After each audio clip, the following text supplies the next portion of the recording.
Bismillahirrahmanirrahim.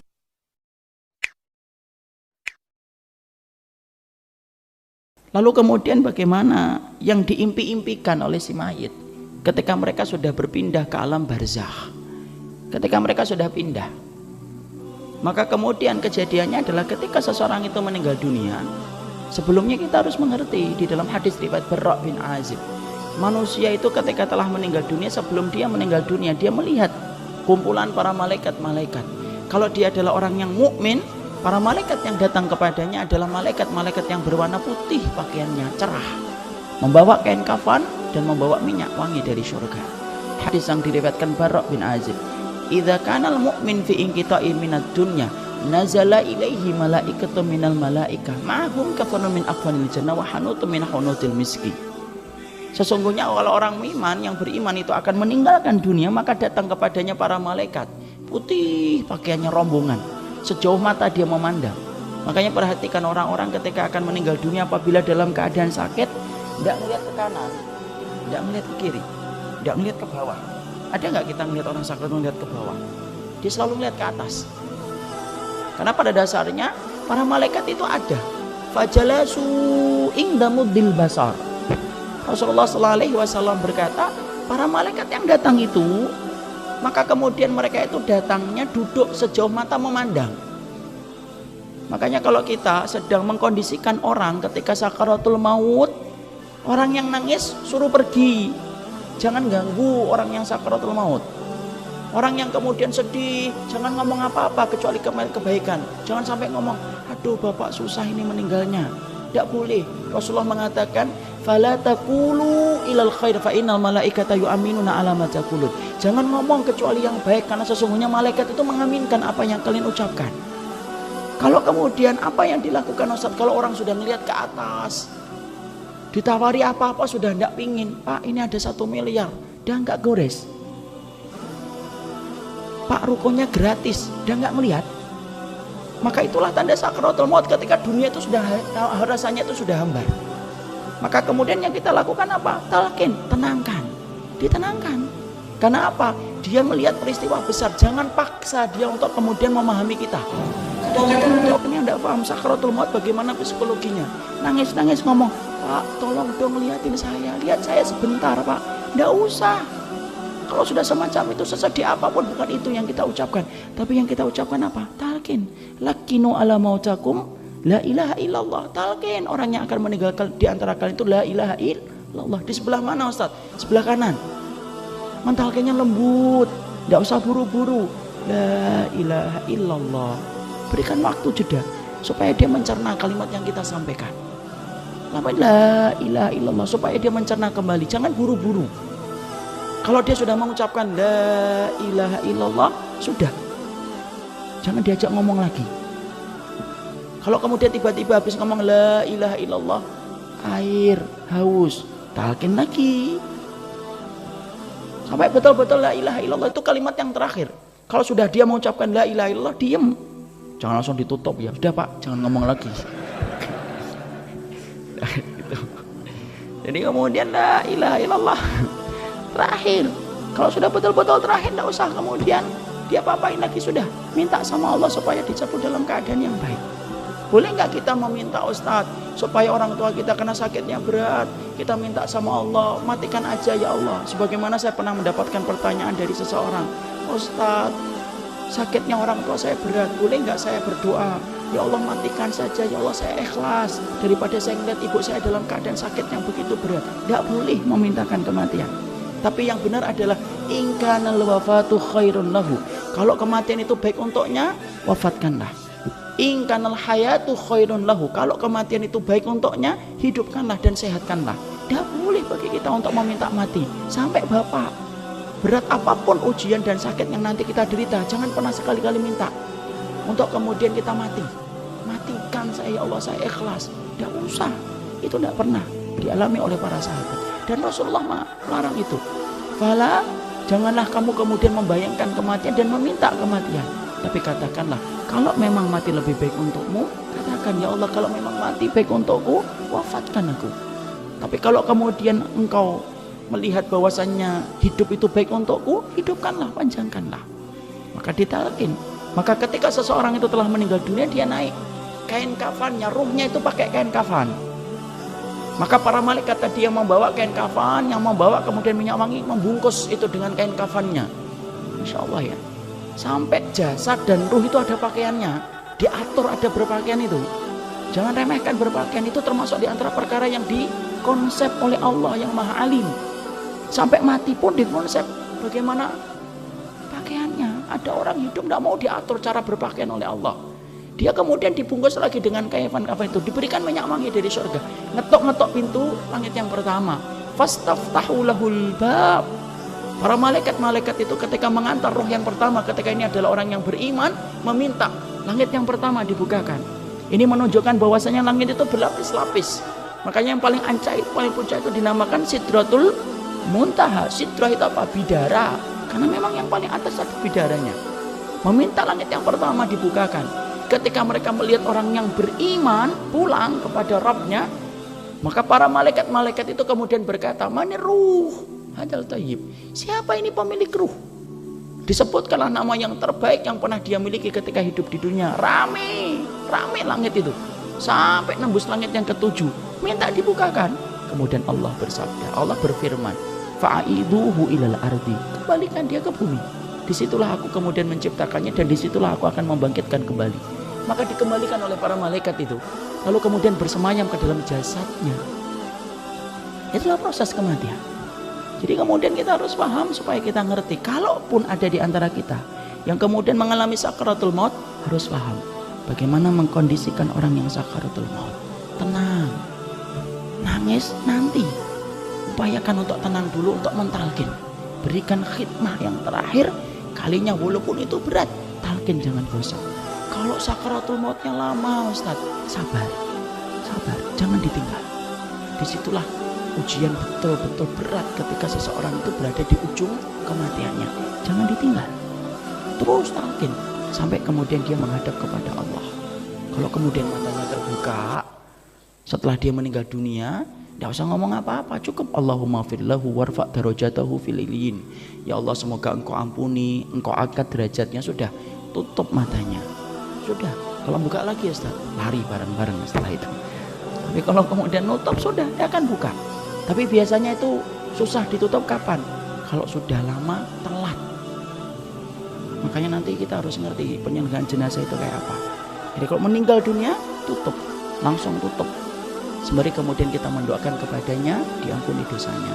Setelah itu kemudian kita letakkan benda-benda yang berat dikit kayak buku di atas perutnya. Kenapa? Membantu proses pengeluaran kotoran ketika nanti dimandikan.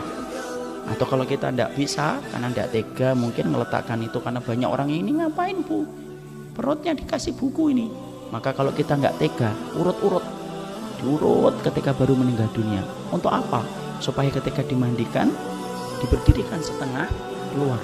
Itu kemudian kotoran-kotoran itu membantu proses pembersihan. Itu masalah akamul janaisnya. Maka di situ kemudian akhirnya dimulailah fase yang sebenarnya kita bahas. Kapan seseorang itu akan berandai-andai? Yaitu adalah yang pertama, diandai-andai oleh kemudian seseorang itu ketika dia meninggal dunia. Kapan? Ketika dia itu naik ke atas kerandanya. Ya. Makanya Rasulullah Shallallahu Alaihi Wasallam kemudian bersabda dalam satu hadis yang sahih yang diriwayatkan dari jalurnya Imam Bukhari, "Idza wudi'atil janazatu fahtamalahar rijal." Kalau kemudian jenazah itu sudah diangkat, lalu kemudian sudah diletakkan jenazah dan diangkat laki-laki. Harusnya Pak, sebenarnya yang sunnah keranda itu tidak ditutup, dibuka. Tapi bukan berarti kemudian ketika ditutup menjadi batil dan salah dan bid'ah. Tidak. Tapi yang afdal terbuka. Kenapa dibuka Ustaz? Untuk menjadi ibrah bagi orang yang melayat. Makanya kemudian posisi yang paling afdal ketika melayat di mana? Bukan di depan si mayit, bukan di kanan. Yang paling afdal di belakang. Melihat bagaimana kematian sahabat dan saudaranya ketika menghadap ke liang lahat. Kelihatan langsung. Jangan ditutup, kalau ditutup malah hilang. Makanya kemudian dimakruhkan zikir ketika ngikutin mayat, dimakruhkan takbir Dimakruhkan bicara, apalagi ngobrol. Kadang-kadang kita itu kalau ada kematian sahabat kita, ketemu sahabat yang lain yang lama nggak ketemu, gara-gara ada sahabat kita yang meninggal, ketemu sahabat itu, ngobrol. Makruh itu. Karena apa? Justru tidak mengingatkan kematian. Makanya yang afdal adalah keranda itu tidak ditutup. Kalau kita mampu untuk ngajarin ini ke masyarakat, ayo ngajarin ke masyarakat supaya kemudian masyarakat ngerti. Sunnahnya tidak ditutup supaya apa? Setiap orang yang melihat tidak bicara, tidak ngobrol, tidak ngerokok, betul-betul melihat orang yang sedang diwafatkan itu. Makanya yang paling afdal itu tidak masuk ke kendaraan. Karena Nabi tidak pernah mengangkat jenazah itu melalui onta dan melalui keranda dan melalui kuda. Rasulullah jalan kaki. Tapi kalau kondisinya di Jakarta darurat, susah, jauh.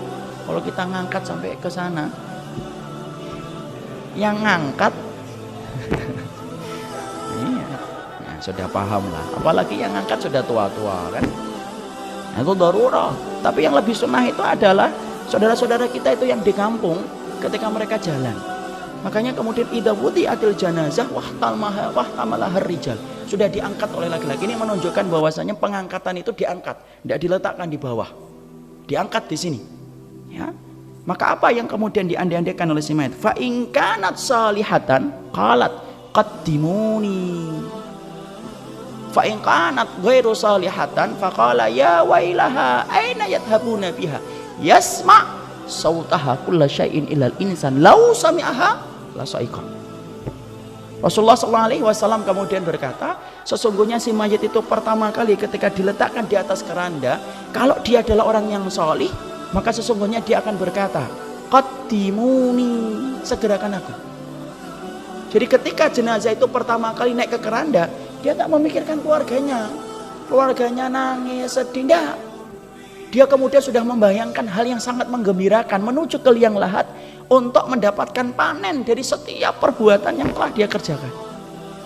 Makanya kemudian sampai ada keterangan, apakah orang yang solih dan tidak solih sebelum ditegakkan mizan, mereka itu sudah ngerti atau sudah sadar enggak? Kalau kemudian mereka itu akan menuju kemana? Sudah tahu, sudah bisa ngeraba. Sebagaimana kalau antum dulu diuji ketika kuliah, antum habis menyelesaikan ujian, antum kan bisa nebak kira-kira nilainya berapa. Kira-kira tadi ujian saya enggak jawabnya, saya jawab 3. Yang tidak bisa saya jawab 3. Oh, saya dapat 3. Alhamdulillah tadi jawaban saya 2, saya bisa jawab semuanya. Ada yang kemudian oh saya 1 tidak bisa jawab, padahal soalnya cuma 1 mungkin. Tapi orang itu bisa bayangkan kira-kira dia dapat berapa. Dia dapat berapa itu sudah bisa bayangkan dia. Oh, paling kalau melesetnya dikit. Oh, saya dapatnya 7, paling mungkin 7,5 atau mungkin 6,5. Sama, para ulama kemudian salaf menjelaskan manusia ketika mereka itu sudah meninggal dunia, itu sudah bisa meraba, dia itu termasuk orang yang akan mendapatkan kebahagiaan atau tidak. Maka perhatikan, Rasulullah sampai mengatakan ingkanat salihatan, kalau dia orang yang solih, bergegas dia mengatakan qaddimuni, ayo segerakan, ayo. Kayak anak kecil itu loh, kalau diajak ke teman bermain, ketika dia melihat teman bermainnya, kadang-kadang kan tidak sabar. Kita baru atret, parkir, baru kemudian kita menempatkan mobil, anaknya sudah buka kunci mobil, sudah turun, sudah lari ke tempat bermain, karena tidak sabar. Itulah perumpamaan, kias, menggambarkan tentang orang-orang yang mereka itu kemudian meninggal dunia, ketika pertama kali dia itu kemudian dinaikkan ke atas keranda, maka sesungguhnya dia langsung berkata, qaddimuni, qaddimuni. Fa in kanat ghairu salihah, kalau kemudian ternyata dia tidak salih, faqalat, lalu kemudian dia berkata, ya wailaha aina yadhabuna biha. Dia dalam keadaan ketakutan. Lalu kemudian dia berkata, ini kemana? Celaka sekali. Dia ngomong kepada orang-orang yang ngangkat dia, hei, ini kemana? Celaka sekali kalian ngangkat saya ini. Kau kan ajak kemana kalian ini? Sampai kemudian Rasulullah mengatakan, yasma sautaha, didengarkan itu suaranya oleh setiap orang. Lau sami ahal insan, kalau suara itu mampu didengar oleh manusia, la sa'iqa, manusia itu pasti akan pingsan mendengar suara jeritanya. Jadi Allah itu membatasi pendengaran kita, itu hikmahnya besar. Kalau kita pendengaran kita dibuat tanpa batas, tidak bisa tidur, karena ketika kita tidur dengar penduduk kubur sedang disiksa. Kalau kita pendengarannya kemudian tidak dibatasi, Kita tidak bisa tidur ketika kita mendengar ada orang yang jerit-jerit ketika baru meninggal dunia, ketika dia protes. Dibawa kemana saya? Makanya para salaf berkata, Allah membatasi penglihatan kita, Allah membatasi pendengaran kita, itu hikmahnya besar. Kalau tidak dibatasi, tidak akan hidup tenang kita untuk melihat ataupun mendengar sesuatu yang sebenarnya tidak perlu kita dengarkan. Jadi itulah yang pertama. Jadi menggambarkan bahwasanya kebahagiaan itu langsung dirasakan orang-orang yang pertama kali meninggal dunia. Maka sesungguhnya itulah yang menjadikan kita perhatikan, kenali Allah dalam keadaan sempitmu, lapangmu, supaya Allah itu mengenal kamu dalam keadaan lapangmu. Inilah yang menjadi kabar gembira tempat pertama kali ketika jenazah itu baru kemudian diwafatkan, dinaikkan di atas keranda dan dia bergegas. Dia ingin mengatakan bergegas, menggambarkan kegembiraan yang dia rasakan. Padahal dia tahu dia menuju ke liang lahat. Ini yang pertama. Penjelasannya masih panjang. Sudah jam 8. Qadarullahu ma yasha. Kenapa? Iya, 6 menit untuk pertanyaan. Iya, qadarullah. Kenapa, Pak? Ya, sebentar. Karena qadarullah saya tadi terlambat, tapi saya sudah nambah, insyaallah. Kita buka, kita baru pertama. Apa yang dimimpikan oleh si mayit ketika sudah di liang lahat? Apa yang dimimpikan mayit ketika sudah datang malaikat yang menanyakan amalnya? Masih ada beberapa poin yang akan kita bahas insyaallah. Tapi memang keterbatasan waktu jualah yang membatasi kita. Jadi insyaallah nanti kita akan teruskan. Kita baru membahas penggalan yang pertama. Andai si mayit itu bisa bicara, maka Allah menyampaikan lewat lisan Rasulullah, dialah orang yang berkata dan berteriak, segerakanlah saya untuk sampai ke liang lahat, kalau dia adalah orang yang salih. Kalau kemudian dia bukan orang yang salih, dia akan teriak ketakutan. Dia memarahi orang yang memikulnya karena dia ngerti sesungguhnya segala macam siksa dimulai ketika dia akan dibawa ke liang lahat. Semoga kita tidak termasuk yang kedua. Allah masukkan kita ke yang pertama, orang-orang yang solih yang senantiasa berkata qaddimuni qaddimuni. Wallahu a'lam bishawab. Ini yang dapat kita sampaikan.